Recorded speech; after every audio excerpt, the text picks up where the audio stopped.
Here we are. It's a verdict watch. Jury's got the case. You know, the jury has gone home for the day. They sent a note a short while ago say, listen, we're a little tired. We just want to get out of here. We want to get out of here, which is fine. I can understand it. Jury, it's a long day, closing arguments, jury instructions. It's a lot of information to take in. Then they deliberated for a short time, I think less than 2 hours. Let me tell you this, though. Here's the one thing. When a jury goes home for the night, sometimes they go home for the night to sleep on it, and you get a verdict in the morning. So don't think that that is out of the question, whether it's tomorrow, the next day, whenever it is. Sometimes a jury goes home at night and they just want to sleep on it. And then they come back the next day and pretty quickly they have a verdict. So the one thing about the verdict, we don't know when it's coming. Only they know. We don't know how close, how far away they are. We don't know if there's a split. We don't know if they've even voted yet. We just don't know. And that's the beauty of our system. It really, every jury deliberation is different. It's really driven by the facts in the case, and because they have to determine what happened. And then once they agree sort of what happened, then the question turns to what does it mean, right? And what does it mean is applying the law that the judge has given them to the facts that they have found, right? So the first fact they find, did she or did she not strike him with the car, right? I would think that's one of the things they have to figure out. And if she didn't, then the rest of everything is pretty easy. But if she did, if they do believe the car hit her, John O'Keefe, then you got to figure out, well, all right. Well, what about that? Was it on purpose? Was it not on purpose? Did she know? Did she not know? All those things come into play in figuring this out. So I would have to think, if I was on that jury, the first issue for all of us, I think, would be to figure out, do we believe that he got struck by her car? Let's take a vote. That's what I would do. I would do that almost immediately. Once we introduce ourselves, well, they know each other because they've been talking, but not about the case, but kind of go around the horn and get a feel for it, right? I wouldn't go to a straight to a verdict on it. I'd say, okay, do we agree what happened here? Do we agree that she did or did not hit him with the car? And then start from there. So they could be sleeping on it. That's one thing. The other thing I wanted to do here was talk about the closing arguments to a certain extent, and really focusing on just a couple of parts of it. You can have your opinions about whose style you liked better. What did surprise me today is that the Commonwealth, using more demonstrative aids than the defense. Like the defense has been pretty well prepared, focused, like all of that. But when it came time to walking them through it, it wasn't an argument that was based on, hey, look at this, I'll show you this, I'll show you that on the screen. They did very, very little of that. The prosecution did a lot more of it, which surprised me. I thought it was going to be the other way around. So let's get to a couple things here, because there's one point that's really, really interesting and gets to that question of, did the car hit John O'Keefe, right? Before you decide any of the charges, you've got to decide this fact. So I'm looking at this picture that I have up right now. Let me make it bigger. I'll make it bigger. One second. How do I do that? Here we go. Okay. So now we're looking at this, and Alan Jackson put this up as proof that as KarenRead the following morning is driving away from John O'Keefe's house after backing into John's Chevy Traverse. The evidence, according to Alan Jackson, looking at these particular photos, show that the right tail light is damaged and cracked, but not missing like it was in the Sally port. Okay? Cracked, but not missing, which is interesting. And I think it's important because of all the pictures and images that exist to use that, because that's something that the jury can just look at and make up their own mind. But then during the prosecution closing, they took two other photos to prove or attempt to prove the opposite, which is this photo, Exhibit 102 and 145. They put them next to each other. I thought that's an effective way to present them, kind of like what I did during one of my live streams. And they say, well, Exhibit 102 is before it gets to the Sally port. This is when they're executing the search warrant.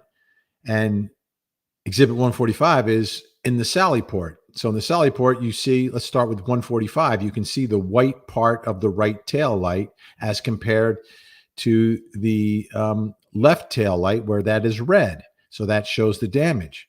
And he is arguing to this jury, you look at Exhibit 102, it is the same as 145. 102, 145 are the same. It's just that there is some snow on the car, but you can see on the left-hand side of 102, it's red all the way. And what he's saying is you look at 102, it's red, then it turns to white, just like in 145. And this is before it gets to the Sally port, before Proctor can do anything to it. That's what he's arguing. So what do you think about that? Which of these two is more compelling? This side by side by the prosecution to prove that the damage you see at the Sally port is the same as the damage was before the car was seized, before Proctor would have any opportunity to do anything to it. Now, we go back to this.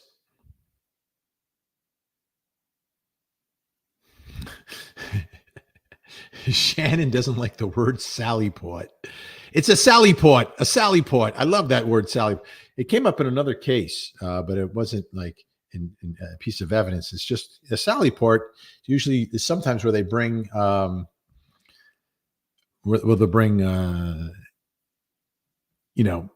people they arrest, and they sort of pull into the Sally port. And then sometimes we in the media, we can't get a shot of the defendant because they pulled the car into the Sally port. So which is more compelling? This evidence where you see, if you look at the picture on the top right, that appears to be with the brake lights illuminated, right? With the, she's braking there, and the one before that not braking, and then the overhead picture here. So you tell me, does this picture prove that it's cracked but not damaged to the extent that it is in the Sally port? Or does this one prove that it's the same in the Sally port as it was when it was seized?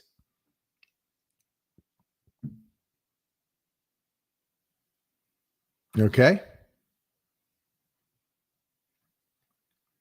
And they're executing the warrant. That's what he said. Which is more compelling? This is a battle of images for this jury, because the jury has heard different things from different witnesses, right? You had a defense witness, the officer, who said it was cracked but not completely broken. Then you had, I think it was Roberts, said when she saw it in the driveway, it was the same way that she saw it, in the pictures from the Sally port. So whose pictures make it clear for this jury? I think it's a legit question. And I think it is one of these things, right, through these images, that I think the jury can come to its own conclusion. And then they have these pictures in evidence, so they can look at them together and say, well, what do you see? What do you see? Do we agree? Or we don't agree with what we're seeing? Because this issue, right, if it's cracked and but not like to the extent or damage to the extent that it is in the Sally port, then clearly you have a much better argument for the fact that those pieces were planted. But if you believe that it's in the same status in the Sally port as it was when it was first seized, then you've got a great argument that none of the pieces were planted because they were already off the car, as shown by Exhibit 102. It's amazing in this case how we just can't get that clear, definitive picture. Like Exhibit 102, if there was no snow. He also pointed to Exhibit 102 and the snow as being significant because he said that the magical hair that was connected to the car survived being transported because it was covered and frozen with snow and ice. So, right. So you have the Dighton cop. The Dighton cop said cracked but not completely damaged. What does that mean? Did he actually look at the picture in the Sally port and say it's not like the picture in the Sally port? Or are we just interpreting his words? By the same token, and there's witnesses on both sides who are testifying, whose testimony is being used by both sides, right? So you have the Dayton cop's testimony is being used for the defense, and you've got Roberts, who saw the car in the driveway. Like they knew it was cracked. Like it was definitely damaged. There's no doubt it was damaged, but the defense is saying it's damaged when she backed into John's Chevy, and that's where the damage was done. But it was limited damage. That more damage was done back at the Sally port when the car was brought in, and Trooper Proctor is inside that Sally port. So big issue here. Now the closing arguments, Lally, a little bit of a mess at the end, right? If you're given 1 hour, you should be able to follow your little guide that you give yourself, whether it's written out or just outlined. Clock management is important. Like at the end, he wasn't able to get to I presume his big finish in his closing argument because he ran out of time. He was given the 5-minute warning, just like Jackson. Jackson, had to skip some stuff, but he was able to say, okay, I've got 5 minutes left. Let me do this in the last 5 minutes and tie it up with a neat bow. Lally just kept on going and then finally had to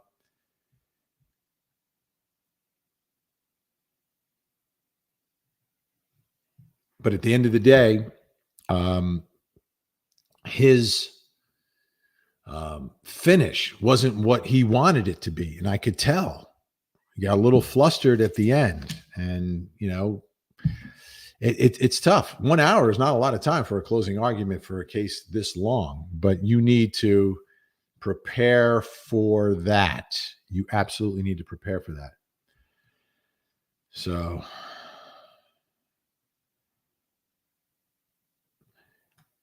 and I thought both attorneys did well in playing to the strengths of their case, pretty much the way I predicted they would.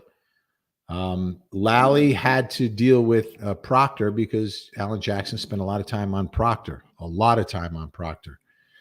and Lally, said what he did was wrong. But the one point Lally made relative to Proctor, which was, one of those little nuggets that I didn't think of.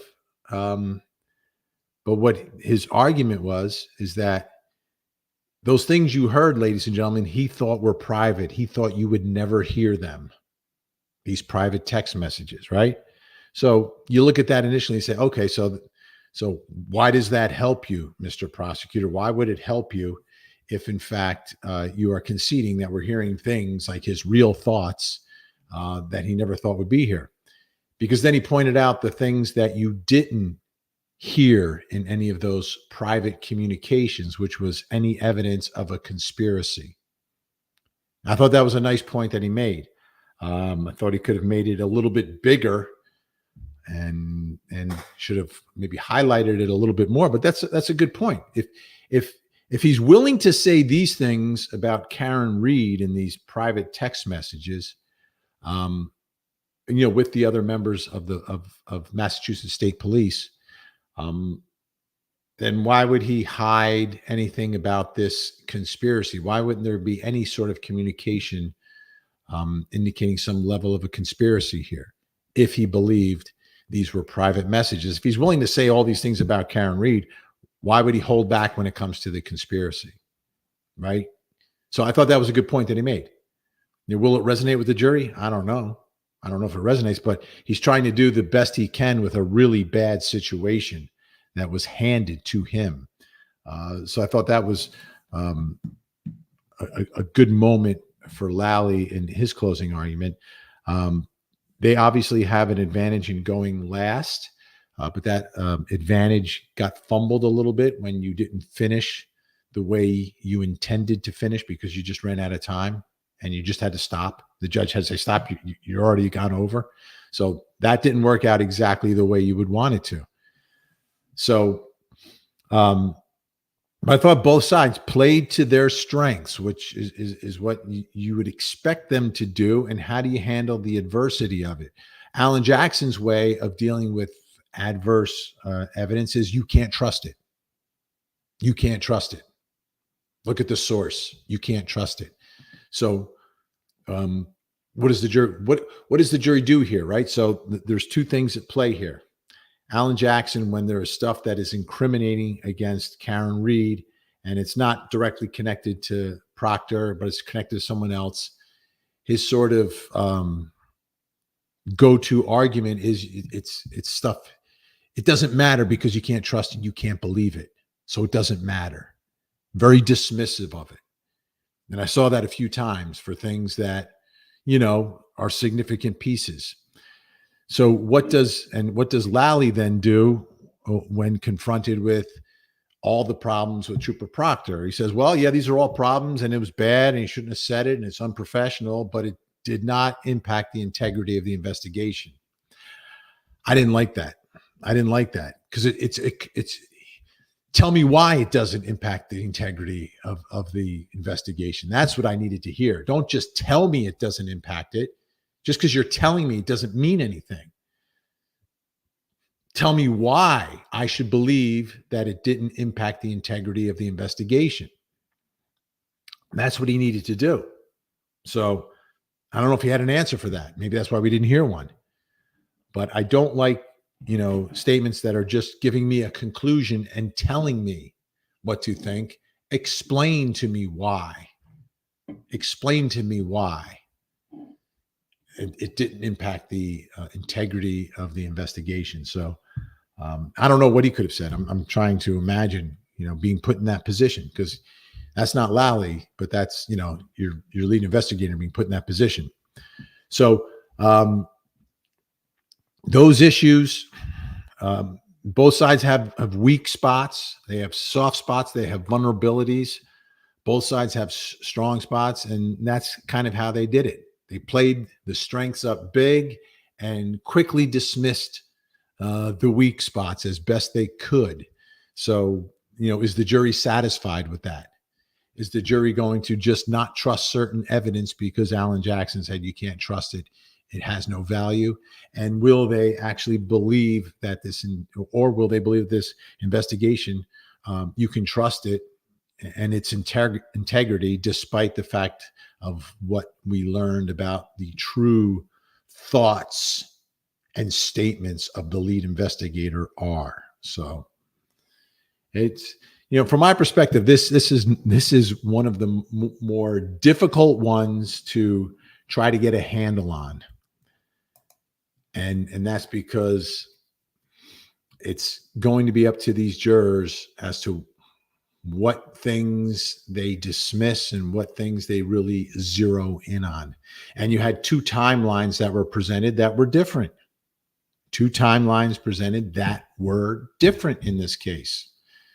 So in many cases, there's one simple timeline, maybe with a little bit of variation. This one, every minute means something, especially every 3 minutes means something in this case. So where we left, we're left in a place where historically for me in the state of Massachusetts, jury deliberations are not super quick. They just aren't. But I'm trying to remember if I had any cases where someone was found not guilty. And in the cases that I covered years ago as a correspondent and then subsequently as an anchor in the studio in Massachusetts, I don't recall any not guilty verdicts. So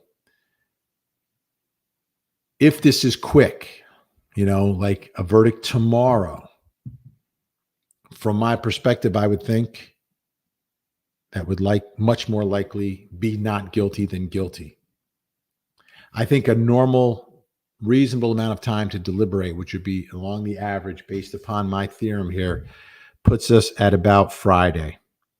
Because of all the half days that we had.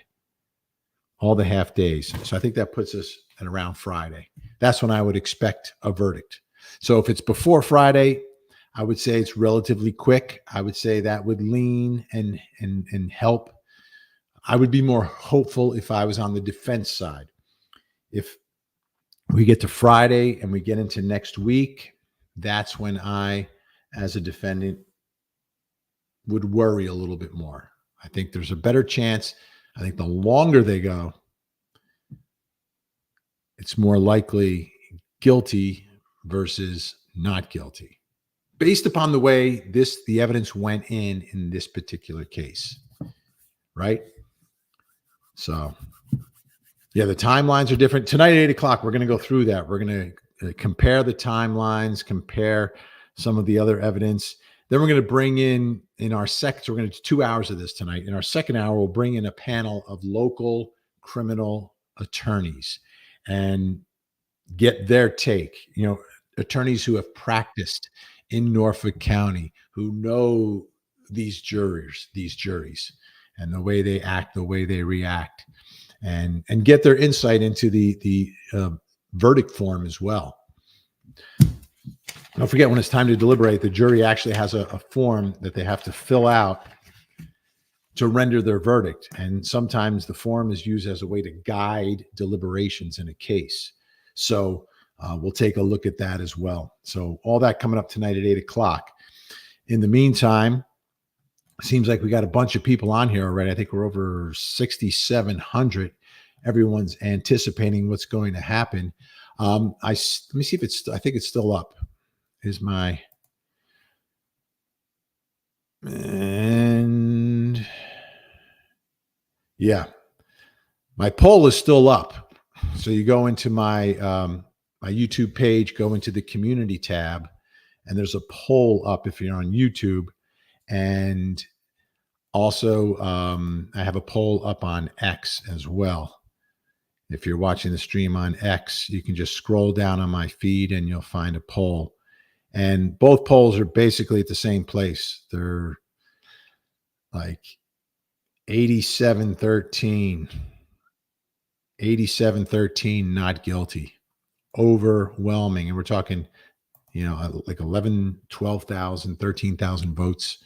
And from the people watching, it's 87% not guilty. That's why I say in this, and that has impacted my analysis of deliberations here, that a quick verdict, much better in this case, in this particular case, for the defense. So that's where we are. I'm going to get to some of these comments now. I got to get all the way back to the beginning so I don't miss anything. And Don't forget, hello to Melly, Frankie Figs, and Gen X, our mod squad, keeping law and order. Everyone's got lots of opinions in this one. I get it. I get it. Frankie Figs, Vinny's job is to see both sides. Yeah, I'm an analyst. I'm also a journalist. So, but I'm not an advocate. I don't have a dog in the race. To me, I just want the truth to come out. And for me, in this case, it's difficult. I think the jury has the best seat for all of it. So we'll see what they say. If this jury comes back, though, and says not guilty, then we don't know. Then we don't know, because what they've said is, hey, in prosecution's attempt to seek the truth in this case, what they believe the truth is, they came up short. That means that it's still an open book on this. So we shall see. Let's see. What was that? Was there a Vinny Basher that was in here? Fantastic. It's interesting. A lot of people who know nothing of my history presume a lot of things. A lot of things they presume, or they don't understand everything. Like may not know me, my history, whether it's on television, in a courtroom, or elsewhere. Melly reminding everyone, hit the like button, and thank you so much for being here. Thank you so much for being here. All right. I'm seeing a lot of people voting, but Deborah Ann, Vinny, a voice of reason. Thanks. Yeah, what's interesting also, right? So if the jury believes that the SUV struck John O'Keefe, their job's not over. It's like just starting at that point. Like you're not even halfway through, because there are many different options for what that means on the verdict form. But if they don't believe that happened, it becomes much, much easier and much, much quicker. So we'll see. That's another reason why I say quick, not guilty in this case, because the guilty there's different levels of potential guilt here as well, that this jury would have to choose from and figure out and agree with one another, all 12 beyond a reasonable doubt. So that makes that part a little more complicated as well. All right, just scrolling through. All right, Juanita, dirty cops, definitely a cover-up. Oh, by the way, tonight also covering that other story that's starting to bubble up from, what was it, Sloten? Is that the town, Sloten? Involving that 23-year-old woman who was carrying a child, who had accused 3 police officers of grooming her, and her death originally called self-inflicted. And now Dr. Michael Baden has taken a look at it, and he says, no, this is not self-inflicted. So we'll get into that story tonight. We're going to touch on that in our second hour tonight. June, hi, Vinny. Lally wasn't bad at all. What will happen to him after this case? Why do people write he will have to become a public defender? No, he'll stay with the office. And June, I agree. His closing argument was not bad. He ran out of time. His clock management was not good. His clock management was not where it needed to be, because you're the last thing they hear before you go in there. So the last part of the last thing they hear should be like boom, and that wasn't it. Okay, this is an interesting one from Valhalla Law. Not sure why Vinny's so focused on the TL when the engineers proved her car didn't hit them. Expert testimony can be evaluated just like any other witness testimony. They can accept it, they can reject it, they can believe part of it or none of it. So yeah, it's evidence in the case, but you don't know, I don't know whether the jury will just take it and say, okay, that's it, game over. If that was the case, then they'll be back early tomorrow. If the case is as simple as this, as the two engineers coming in who were fantastic, incredibly credible, but if the jury just says, well, the engineers, the experts told us, why are we here? Let's go. NG, not guilty. If it's that simple, expect a super expedited verdict, which is possible. But expert testimony is to be judged the same as anyone else's testimony. They're just an expert because they're allowed to give opinions based upon their training and experience. Regular witnesses can't give opinions like, I think he killed him. No, you can't do that. Regular witnesses testify to facts. Expert testify to their opinions based upon the facts being asserted by their side. So we'll see. We'll see. What else do we have? A lot of people from all over. I see people from overseas.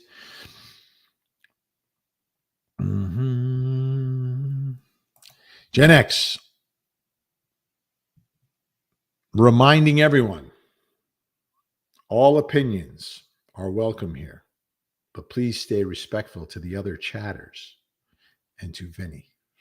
Thank you, Gen X. Oh, this is good. I love this, Wayne. The Lally Port. It's the Lally Port. Okay. The Albanian Anissa, I believe Lally's closing is one of the worst I've seen, and I've watched close to 100 at this point. I've seen a lot too, and it's not one of the worst that I've seen. I've seen hundreds and hundreds and hundreds of closings. That's not to say that his was one of the best, but I've seen many more that were much worse. Much worse. So you may not believe in the evidence that he's arguing, but the way he argued it, it was, it was much better than his questioning of witnesses. Much better, much easier to follow. Much, much easier to follow.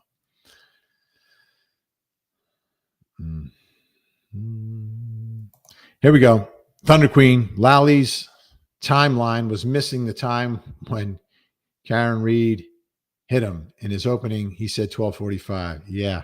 So I think I have the timeline. Let's pop that up. Let's pop that up. We'll go a little later. A little later. I think it's right here. Okay. So he's saying like 12:30 now. 12:30 a.m., second trigger event, 8 minutes after the 3-point turn. Vehicle in reverse, 24.5 miles per hour. Exhibit 596. So right here, the top left, the 12:30 a.m., that is now, which is different than your opening. That's a little problematic. The defense doesn't get to respond to that, but I'm sure the jury may remember or may notice that 12:30 appears to be the time now. That's the prosecution time. 12:30.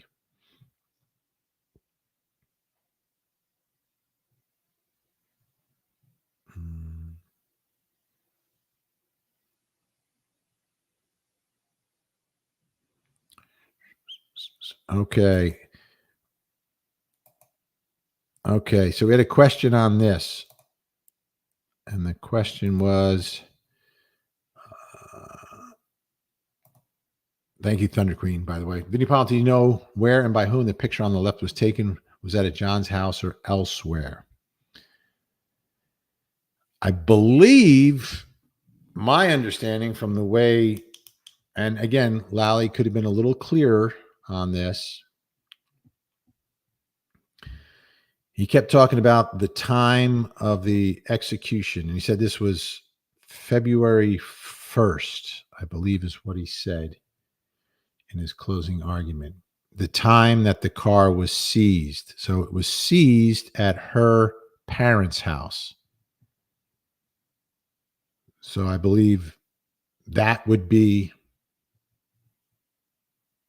the time of this picture, I believe. But again, he was not super clear. But you've got the exhibit number.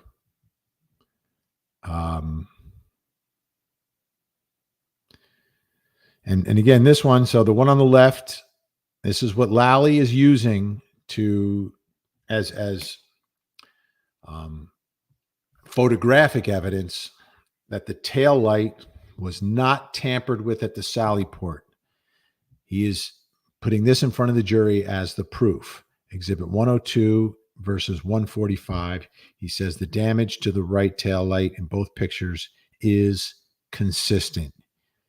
You have 2 eyes. I have 2 eyes. The jury has 24 eyes. They'll take a look. They'll examine it. Is there anything about Exhibit 102 that would indicate that it had been manipulated before this photo was taken? I don't know.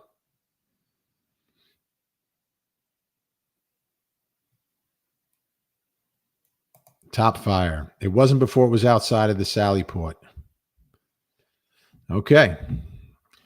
Well, this is the picture he's trying to use to prove this. He says this is before it was brought to the Sally port. That's what he said in court today.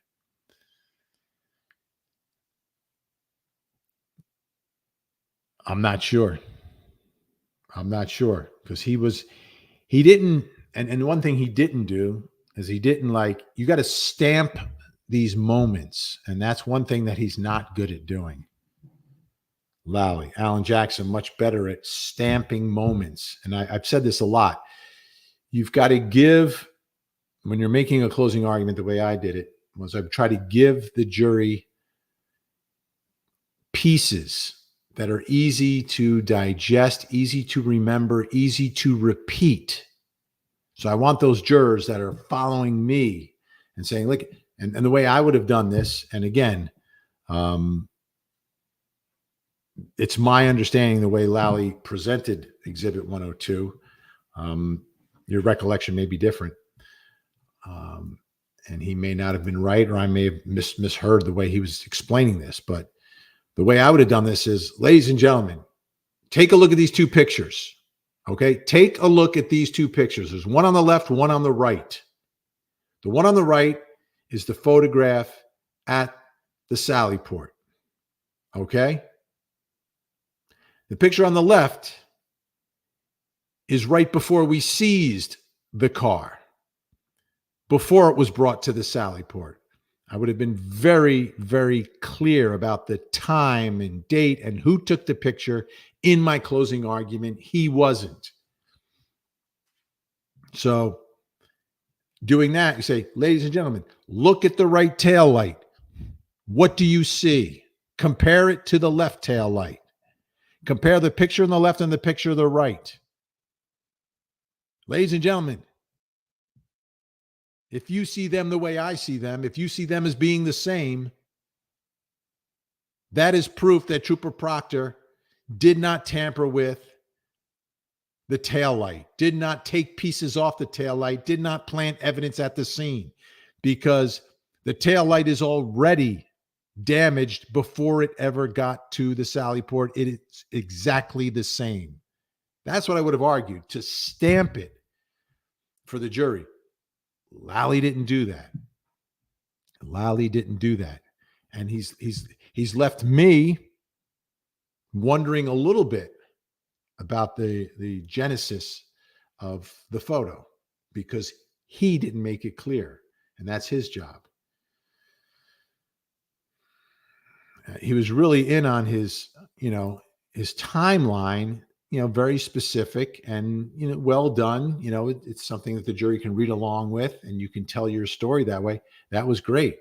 But when it came to doing this, didn't nail it. Now, Intuitive Karen makes a great point here. No bruising anywhere on his body, right? So the lack of evidence can also be considered evidence in a case. And that gets back to the experts, but it also gets back to common sense. And I think from the beginning, every time people saw the injuries and lack of injuries on John O'Keefe, we look at it and we say, my initial reaction to that is that doesn't look like someone who's been run over by a car. And that's where you need an expert to tell you otherwise. Belladonna, great to catch you live. Vinny sending you love from England. Fantastic.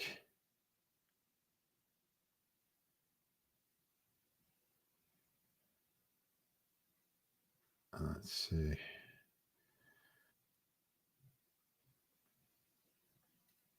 And we've got Callie Sipe. Love you, Vinny. Do you think the jury took note?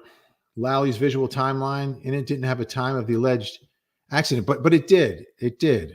But it wasn't marked that way, right? It wasn't marked. Again, not stamping the important moments, which you'd have like this. Here it is. It's 12:30. He calls it the second trigger event. Vehicle in reverse, 24 miles per hour, right? That's the time when you put it all together. But, you know, he doesn't present it that way. And that's where the lawyering can make a difference. Xander's Miranda. Hello, Xander's Miranda. Thank you. Now I'm going to warn you, Miranda. Dad joke.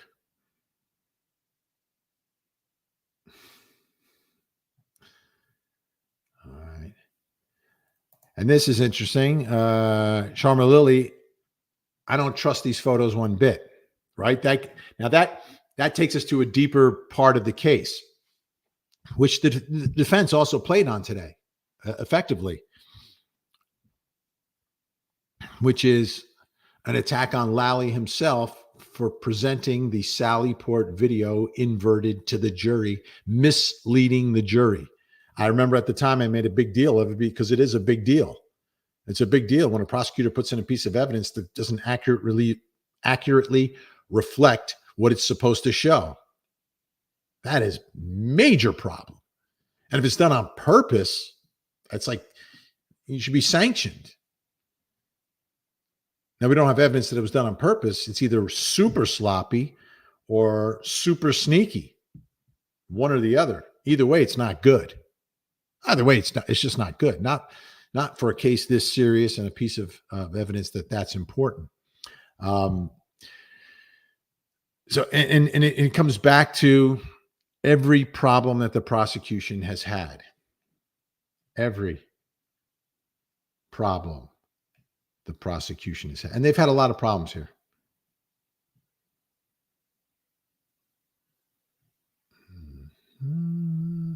If you don't trust the messenger, then you can't trust the message. And that was part of the argument that the defense made. Michelle L., the more qualified, credible, impartial expert said J.O.'s injuries weren't consistent with being struck by a car. Each charge requires that to be proven. NG can be proven other ways. Like you can accept, you can accept or reject any witness's testimony. Any juror can. Are they more likely to accept the testimony of an impartial expert who wasn't hired by either side? I would argue, yeah. In most cases, I would expect that. But if the jury found something more compelling than that, or a juror did, it may not be enough. And that's why it was at the end of the defense case, by the way. You finish big. You always finish big. As a prosecutor, you should start big and finish big.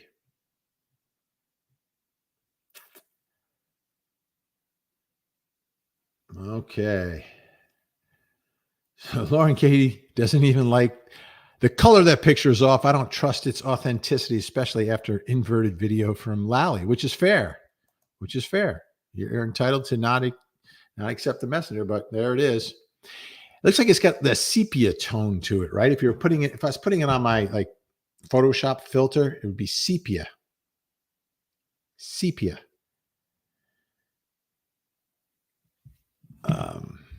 But there it is. I bet I could go into my computer right now and change the color on that a little bit. Do a white balance on it.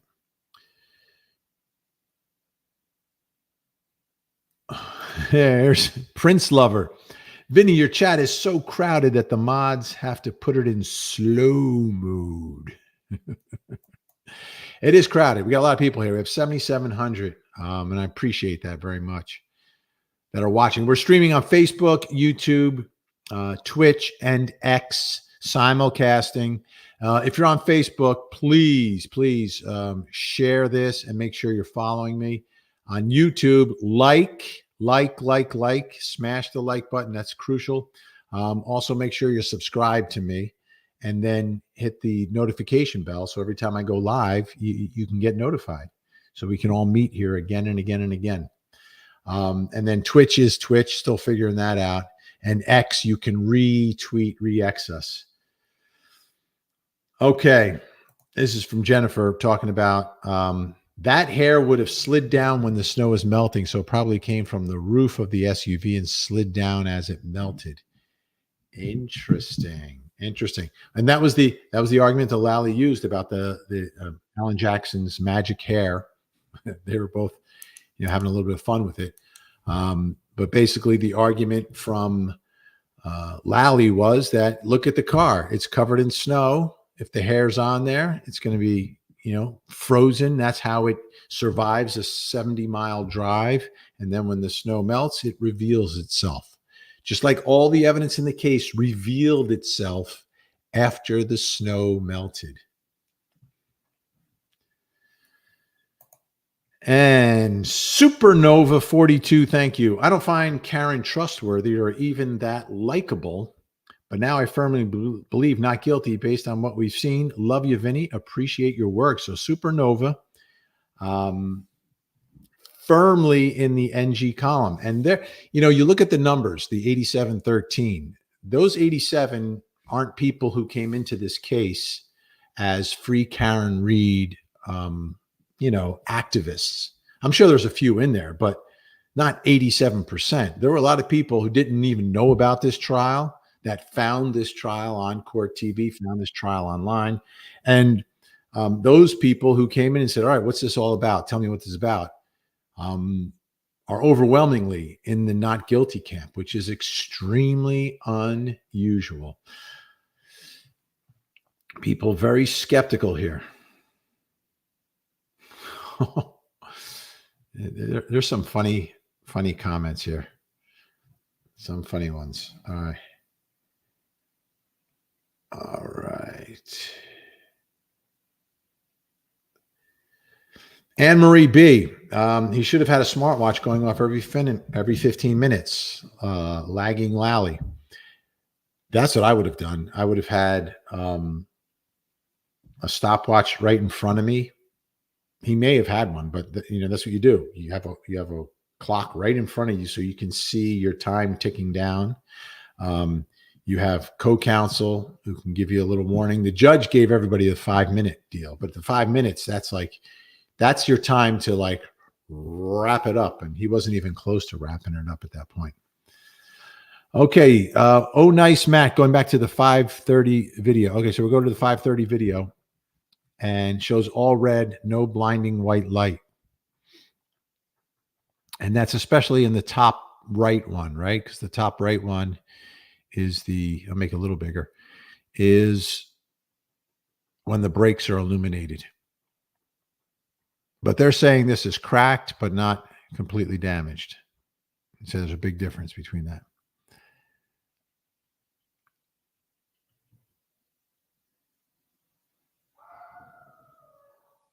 All right.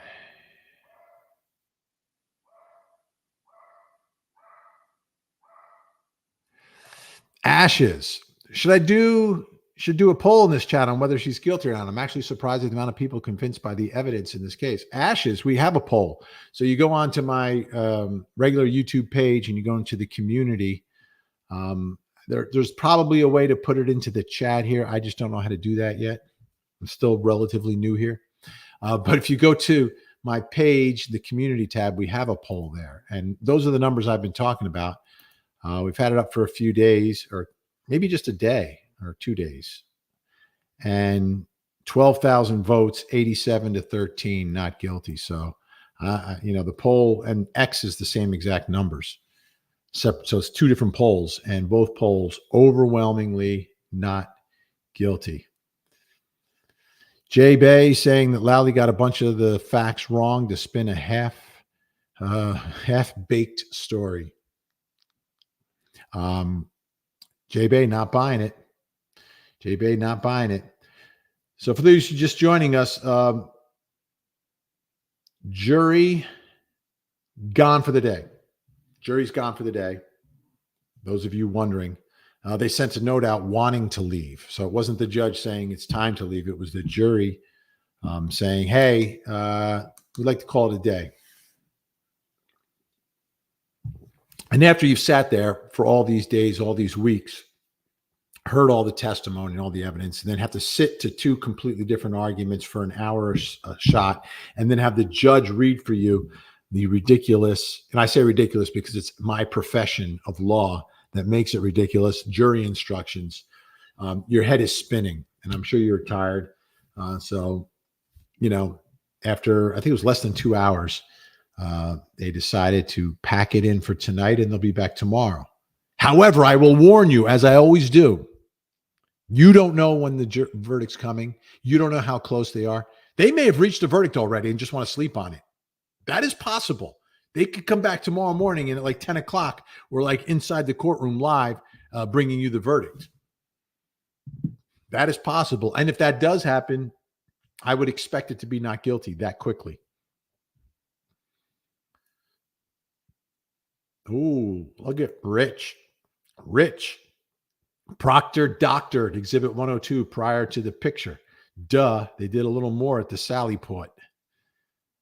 All right, Rich, and that's where the trust comes in, right? And that's fair. That is fair. When you uncover statements that were being made amongst members of the investigating department, like were uncovered in this case, you as a juror, you as a member of the public, absolutely have a right to question everything. You absolutely do. Now, you can also, buy what Lally was selling, which is, yeah, it's terrible, but it didn't impact the integrity of the investigation. But on the other hand, you can believe that it impacted all of the integrity of this investigation. And it can allow you to mistrust a lot of things, which gets back to another point that I've made many times before. Clean cases. Prosecutors need clean cases. Sometimes, like in here, it's out of our control. As a prosecutor, the case isn't clean because things came out that had nothing to do with what I had to do, but it is what it is. Prosecutors have to deal with the facts as they are. They don't change the facts. They don't mold the facts. Their job is to find the cases where the facts lead to guilt and point towards guilt. And those are the cases that you try. If the facts don't point to guilt, then you don't try the case. You don't bring the charges. That's how it works. It's that simple. But thank you, Rich.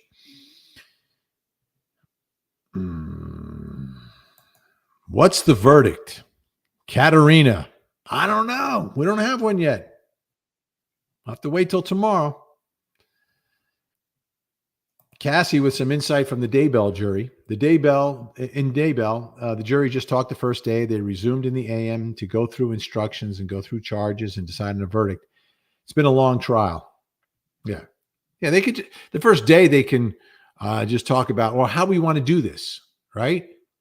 Because you're not given instructions on, ladies and gentlemen, this is how you deliberate. Here is the process that you must follow in that room. No, they say, here's the evidence. Here are the instructions. Go figure it out. Let us know when you're done.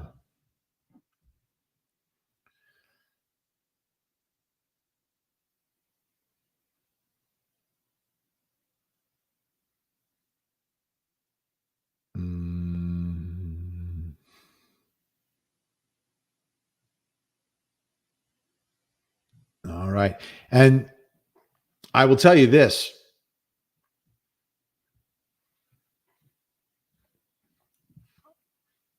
Let me tell you this. The scene at the courthouse tomorrow, if we go to another day, it's the intensity is going to build there. And you've got all these supporters who are physically there and they are amped up. And whatever the verdict is, there's going to be a huge reaction outside the courthouse and, of course, inside the courtroom for John O'Keefe's family, for Karen Read's family, the attorneys. This has become a very personal case, even for the attorneys who are trying it, much more so than most cases. So this is going to be a very emotional verdict in this case, whichever way it goes. June is back. Do you find hugging, laughing yesterday inappropriate? How do you interpret that John's family was sitting with Brian Albert, Colin, Jen, and Carrie? So how people react in a moment, right? Whether it's there is when you finish trying a case, right? And you're waiting for the verdict. I remember this feeling like you've done your closing argument. You know there's nothing else you can do. There's this adrenaline drain out of your body. It's just out of your body. And that's just as a lawyer, as a litigant, as a family of a victim or someone else. There's that drain because now everything is there. But then there's this eerie feeling that we really honestly do not know what's going to happen. And everyone's in that same boat and they all react differently. Now, John's family sitting with Brian Albert, Colin, Jen, Carrie. Well, I think it's clear, and I think it's always been clear that John O'Keefe's family believes that Karen Read is responsible here. Period. They do. They just do. I don't think they've ever like, hey, well, what really happened here? No, I think they believe in the case. Do they believe in the top charge, or do they just believe that obviously something happened in their eyes and the tail light, struck John and John got knocked down and he died in the cold and she left him there? I think they believe that. So the fact that they're with the Alberts is not necessarily surprising. This is interesting. Mark O'Hara. Lally did okay. Jackson promised evidence but offered nothing to support the ambush theory. I feel hoodwinked.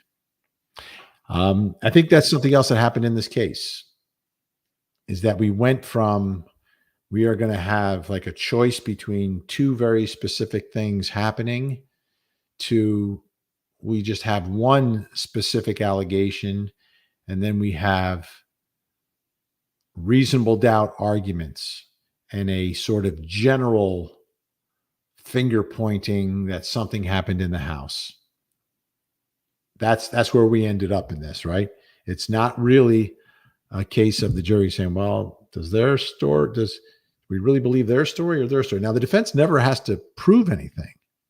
They don't have that obligation. And the fact that they sort of took on that obligation in the beginning of the case was very surprising to a lot of attorneys. Usually as the defense, they like to keep it kind of vague because they don't have a burden and kind of roll with the way things go and then finish the way you want to finish based upon the way everything went in. But you don't want to put any obligation on yourself. So will the jury hold them responsible for that? I don't know. Legally, they shouldn't, because they have no obligation to prove anything. To prove anything.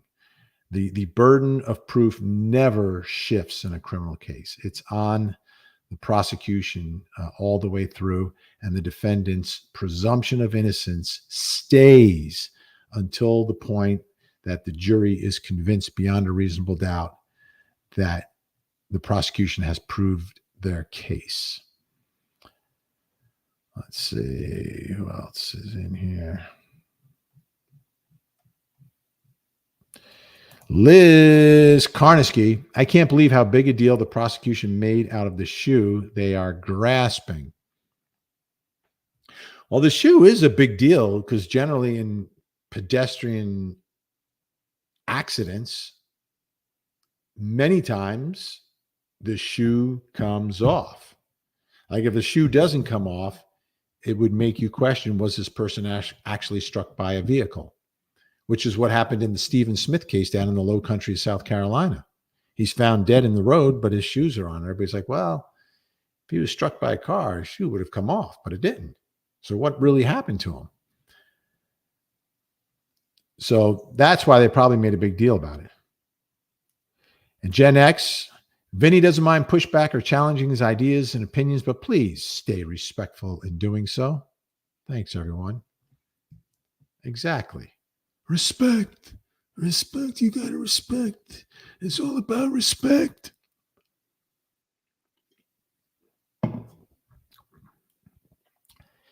This is a problem, right? Lally went from opening 12:45, she hit him, to closing 12:30, she hit him. Yeah, that's a big deal. That shouldn't happen. Okay, Amy has a question for me. Amy Knudsen, what happens if there's one holdout? Just one. Hung jury, can she be retried? Yes. Yeah. If there's one holdout or 11 holdouts or 12 holdouts, she can be retried. If there's one holdout, it's a hung jury, it's a mistrial. You start from scratch. You're back to ground zero. That's how it works. And she will remain presumed innocent. Hi, Vinny. I sent you an XDM about coming on the show. Nurse Kim. Thank you, Nurse.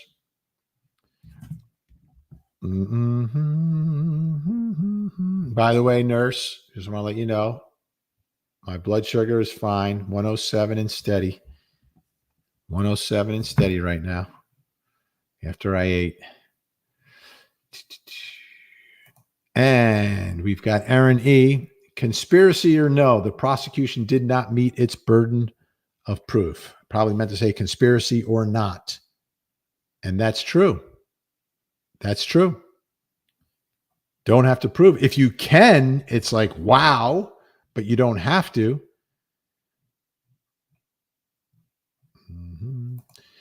Rainey Hartman, the glass and hair were frozen to the bumper. Was that fact established during testimony? If not, doesn't the jury disregard that part? A jury is permitted to make a reasonable inference from the evidence. So that's what he was asking them to do. Lally was asking them to make a reasonable inference from the evidence, which would be that photograph. Thank you, Rainey. And we have Anna Anon. Ananon. I think John O'Keefe was mad through the glass of the car. Brian Albert, Brian Higgins saw and confronted, and Chloe jumped in. They dragged him to the edge of the yard, and the shoe came off. There you go. There you go. And if any juror believes that, it's easy not guilty, right? That's an easy not guilty. And the question for the jury will be, is that a reasonable alternative explanation for the evidence in this case? Right now, we're over 8,000 live viewers. Thank you, everyone. Thank you, everyone. Simulcasting on Facebook, YouTube, Twitch, and X. Please like, please subscribe, hit the bell. And we've got Mary Swampy. Vinny, could this end up being a split verdict? Yes. And I'll explain a split verdict. Split verdict doesn't mean the jury is split. It means that they can find guilty on one count, not guilty on another count. They could be hung on one count and return a verdict on another count. So yes, you could have a split verdict. That is very possible. I've seen cases where you've had counts of guilty and not guilty and hung all in the same verdict. Now, if the jury comes back and tells the judge that we've reached a verdict on one count, but we haven't agreed on another one, the judge will send them back and say, finish that other one. Although I did once see a judge say, all right, give us the verdict on the count that you have, and then I'll send you back on the other counts. That's highly unusual. I only saw that happen once. Usually the judge will send them back on the other count. And there'll be some legal argument about it. Maybe it's sidebar. Okay. Gen X has put in the chat a link to the YouTube poll, which has been sitting steady at around 87%. And we're up over 12,000 votes on that.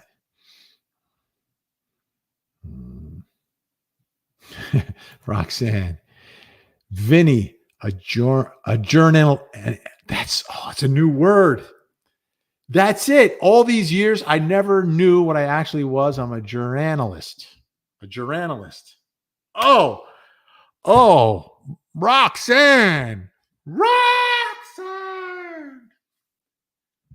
Thank you.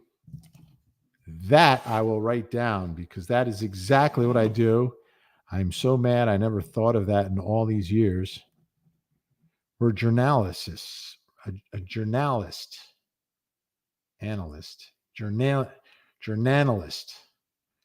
A journalist. Yeah, it's a journalist. Journalist. Thank you, Roxanne. All right. A journalist. Gringa. How important to the jury is the FBI connection to the reconstruction experts? Is it likely the jury understood what agency meant in testimony? Well, they're not supposed to know. I believe the judge believed if they did know, it would somehow influence them. But I'm wondering which way would it influence them? Because there are a lot of people who don't trust the FBI, right? That's where we are right now in society. There's a lot of people who don't trust the FBI. So it could potentially influence people one way or the other. I think what the judge was thinking, that it would give them extra credibility.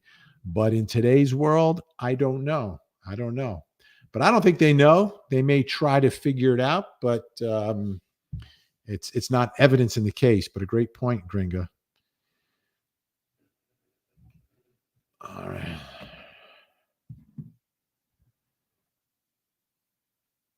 All right.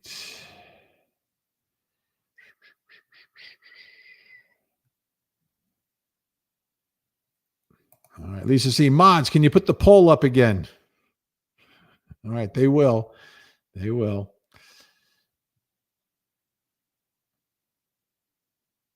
Oh, Gojo with a great point. Can't imagine what it's like unable to speak about the case to someone for so long.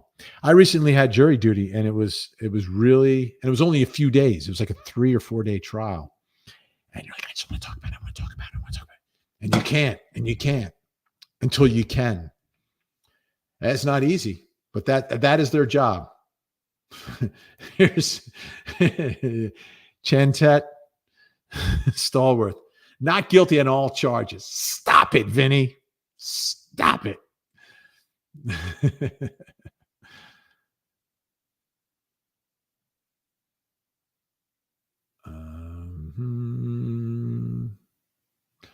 Meanwhile, Truth Nation Uncensored. Come on, Vinny. Come on. Feel it. You get it? Mocky Mock from Boston also? All right.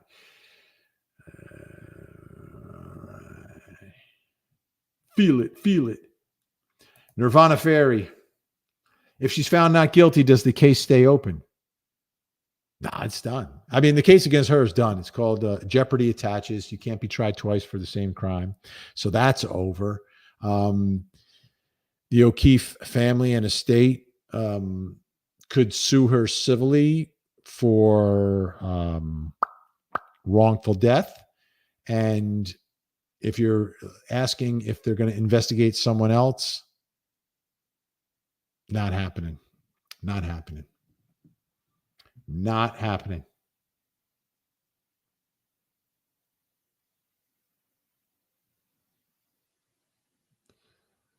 All right. Michelle L., I don't believe it didn't affect the integrity of the investigation because MP never sought the truth from the beginning. Cut and dry. Feds agreed with me. So this gets us to a bigger point, right? Integrity is an important point in our system of justice, and the integrity will always fall upon the shoulders of law enforcement and the prosecution. Integrity, integrity, integrity from start to finish, because you are dealing with the liberty of citizens in our free country, right? That's why it is so important that everything you do, everything you touch is done with professionalism and integrity. That's what was so offensive about this. It's as serious as it gets. You're dealing with people's liberty, and you're also seeking justice for the victim's family. So when you act without integrity, you are not only potentially impacting someone you're attempting to put behind bars, but you're also impacting the ability for a family to get justice. Let me put two scenarios up there right now. When you talk about integrity, right? Integrity could prevent, lack of integrity could prevent a guilty person from being convicted, which would then prevent a victim's family from getting justice. Lack of integrity can also put an innocent person behind bars. It can impact our system in both directions. And that's why it's so important. So, prosecutors, investigators, cops, expert witnesses, everyone associated with the prosecution's case must deal with only the truth. They must be upfront. They must believe what they are saying, believe what they are arguing. And if there's anything that contradicts that, that information needs to be brought and made available to the other side. Period. That's the only way our system works. Otherwise, guilty people could potentially be set free.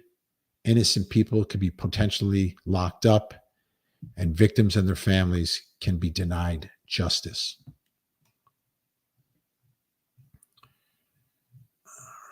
Don't forget, 8 o'clock tonight on Court TV. Big night tonight. Big night tonight, 2 hours, live, unscripted, true crime, and we're focused just on Massachusetts tonight. In the pews, Albert family looking a little smug. Smug. It's not a good look. Smug is not a good look. Especially at this point of everything, because nobody knows how this whole thing is coming out. Nobody knows. And look at that. Thomas Fleming with some solid modding to Gen X. I'm going to say the old, not old.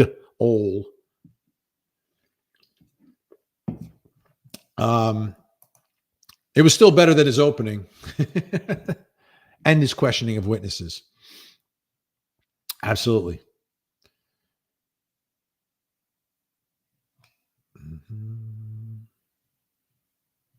So we're definitely going to do a poll after the verdict as well. depending on what the verdict is, the question may change. Were you surprised that AJ doubled down? No, I wasn't. Nothing surprised me in the defense closing argument. Nothing surprised me there. He did enough to point the finger, but he pulled back from locking himself into very specific allegations. Right? He kind of did it the way I described it the other day, which is, something that's just not right. Something was going on over here, which is classically what criminal defense attorneys do, because they never want to put a burden on themselves to have to prove something to the jury. Alexis, Lally changed what Paul said, what happened. And now the jury's told that what the lawyers say is not evidence. But if the jury believes that a lawyer is mischaracterizing evidence in front of them, they will hold it against that lawyer. You're not gonna be able to get that by the jury, right? If you say someone said X when they said Y, the jury's going to know, because they're all taking notes. There's 12 of them. And if one of them said, no. Remember when he said X in his closing argument, but it was actually Y? Why is he lying to us? Boom. That could be case over right there. That's why you can't do that. Natalie B. Karen is guilty. Proctor and Paul's lack of professionalism. Lally's poor organization made it easy for the defense. Wait, that doesn't make sense. So, Natalie, I think you believe Karen is guilty, or did you leave out the not? You're saying Karen is guilty. Was that 100%? But Proctor and Paul's lack of professionalism, Lally's poor organization made it easy for the defense. I think it works either way, but I don't know what your true feelings are, Natalie. Shannon with a good idea. We should have a Sally Port jar. Like a swear jar. You have to put in $1 every time you say it.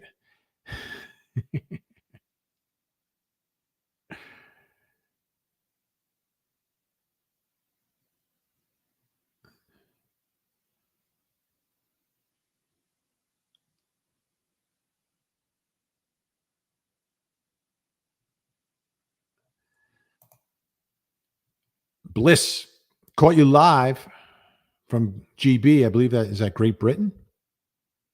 Or is that something else? Am I totally messing that up?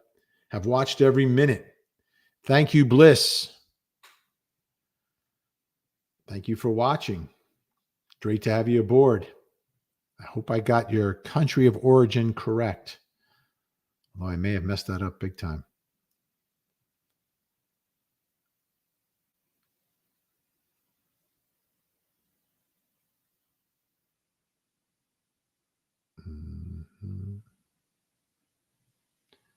Let's see.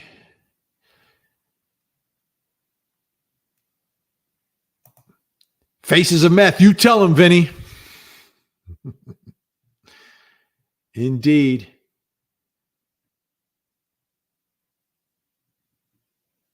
All right. I'll put back on this one. I think a lot of people are still talking about this photo.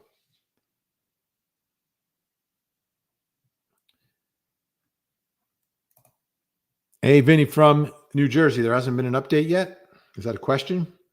The jury's gone for the day. Jury's gone for the day. They sent a note. They were done, so they left. They're gone. So that's kind of where we are right now. The jury will come back tomorrow morning. And as I've said, sometimes a jury reaches a verdict, sleeps on it, comes back, you get a verdict the next morning. So stay tuned on that. But it could just be that they were very tired. They had a long day. They kind of went through some preliminary things and processes on how they're going to do what they're going to do. And then they said, let's start fresh tomorrow.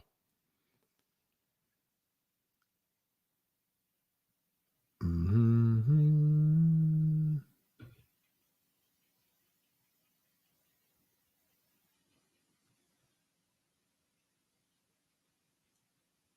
Here we go.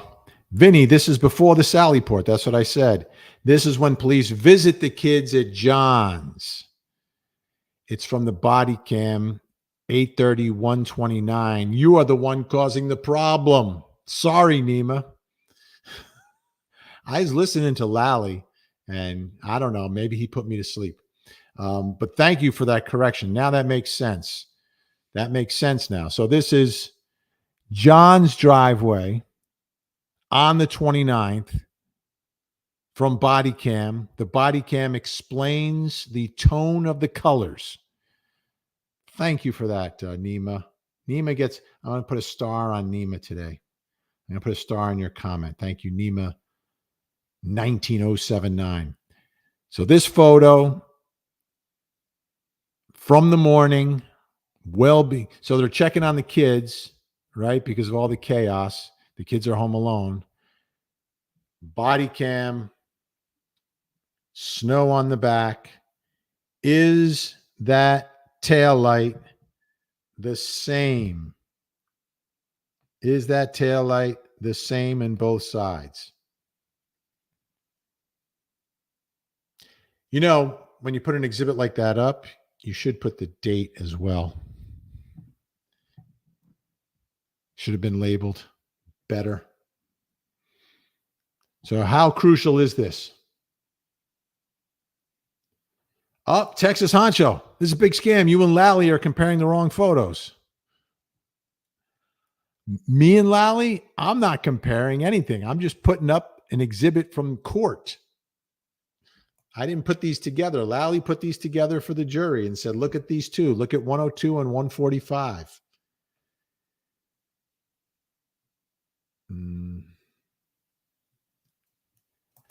Why didn't they remove snow from the taillights for the picture? Because it's a still frame from a body camera. So they weren't there to look at the taillight.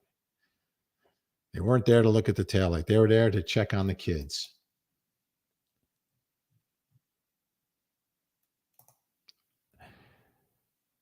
This is from Morrissey Stinks. Did you notice Karen hits John and McCabe's et al. Leave Alberts are missing from the CW timeline? Well, it's their timeline, so they're making their own timeline based on the evidence they believe is important.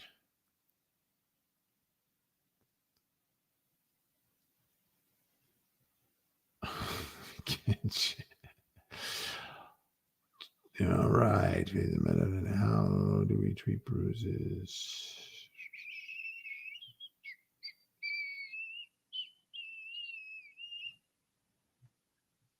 All right. I'm way behind on comments. I'm like 40 minutes behind, so there's no way I'm going to be able to catch up, and I'm out of time here. So I'm going to try to go. This is the lightning round. Linzer Tort, Exhibit 145. Zoom in closely. The taillights stick out past the top of the car. That picture is messed up. All right. I'm going to zoom through these. June. I was watching Kevin's chat, your guest. They see free Karen movement as a cult. How often is that polarization, fanaticism?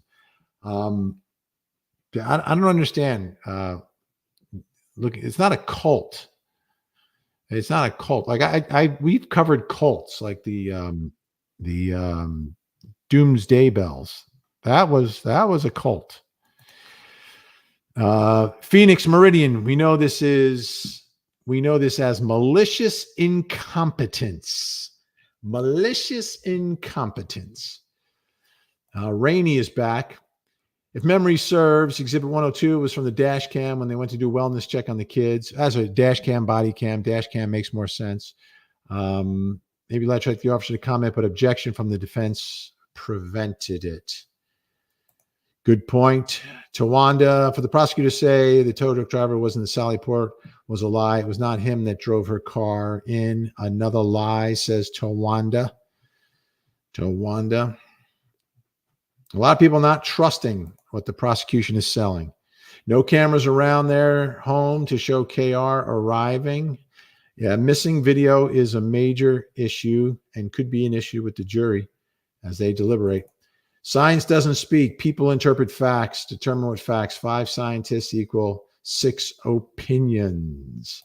Amy's positive pathways. I went in thinking she hit him before this trial. and now apparently turned around. Double nickels. Vinny, I'd like to know how you would grade Lally and AJ in their closing, percentage based. AJ, I would give him an 89. 89. I would give Lally a 75. I think AJ could have given us a few more demonstrative things for the jury. Eladia, hi, Vinny. Always watch closing arguments at 8. Lally cherry-picked and arranged his information right in front of us during his closing arguments. Eladia not buying what Lally is selling. Top Fire Industries. Lally never explained head injury. Why? Why didn't he explain it? Maybe he couldn't explain it. Maybe he couldn't. You can only argue the facts that you have based upon the evidence that you presented. Michelle, how can they say KR knew exactly where to find JO when she didn't even remember being there? In my opinion, JM put the idea in KR's head that she hit him. JM knew. JM knew. Chloe Albert's revenge. They think motion sensors explain gaps in video even when there's people in the video the entire time, as if they stopped moving for 42 minutes. Come on. No one's stopping for 42 minutes. Daisy Boo, what's your opinion on Albert showing up today? You're allowed to be there. I would have just moved on and been nowhere near there. But obviously, they've been implicated by the defense and are part of all of this.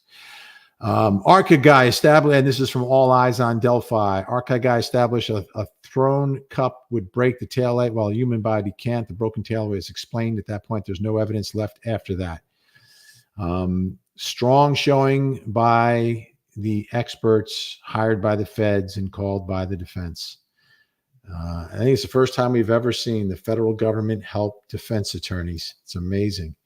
Today, after closing argument, AJ ignored Karen. It was so obvious she didn't know why. It was strange. I didn't see that. But, you know, only they know. Independent FBI experts stated categorically that he was not hit by a car. Weak case plus corrupt MSP equals. This is from the Murfett's, KR Innocente. Matthew Mazzarella. Why do you not have Turtle Boy on closing arguments anymore? We have Nick Rocco. All right. Cisco Kid was a friend of mine. What is your take on the glass polycarbonate fragments found on John's shirt? That one has me confused. Well, yeah. And defense says it's planted evidence. Doesn't mean anything. Color Street Babe. Thank you, Color Street Babe. Again, this is the lightning round because I'm out of time. I'm working overtime. Vin, if KR vindicated, can slippery slope Albert be held on any grounds? It's not going to happen. It's just not going to happen. It's not going to happen. The only way anything like that could potentially happen is if you had a new DA in the office, and even then, I don't think it's going to happen. Vinny, stop giving these free Karen Read people a platform. Kelly Flint, Vinny, have you ever had an embarrassing moment in a trial? Did you ever wish you didn't say something in closing arguments? Well, I had embarrassing moments for sure, saying things that were not proper to say in some of my first trials that almost got the conviction overturned. I never had a trial this long, though. Never had a trial this long. Matthew Mazzarella's back. What happens if the jury has a question about who hired the experts or what the other agency was mentioned throughout the trial? If that question is asked, the judge will not answer it. The judge they're not required to answer every question asked. It has to be a proper question, and the answer can be, you have all the evidence that you need, ladies and gentlemen. And you don't get evidence after the fact.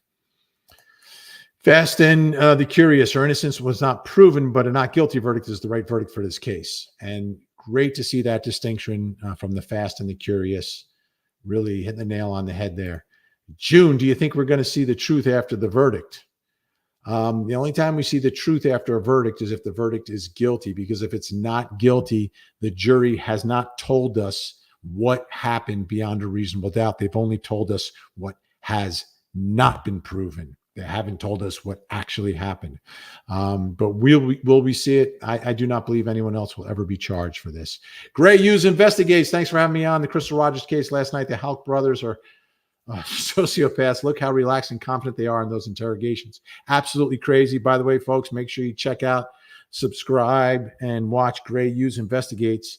Does a great job covering true crime right here on YouTube and helps me out on my TV show all the time. Roseland, thank you. Lightning round. Diana, hi, Vinny. Thanks for another live. I must say, neither theory of what happened makes me complete sense. There are discrepancies in both. If there's discrepancies in both, then it is not guilty. Andrew, hi, Vinny. Is your court TV at your house for your show? I love closing arguments. No, we have a full-time studio that I need to get to right now, as a matter of fact. Right now. I'm almost caught up. Hello, McSpunky.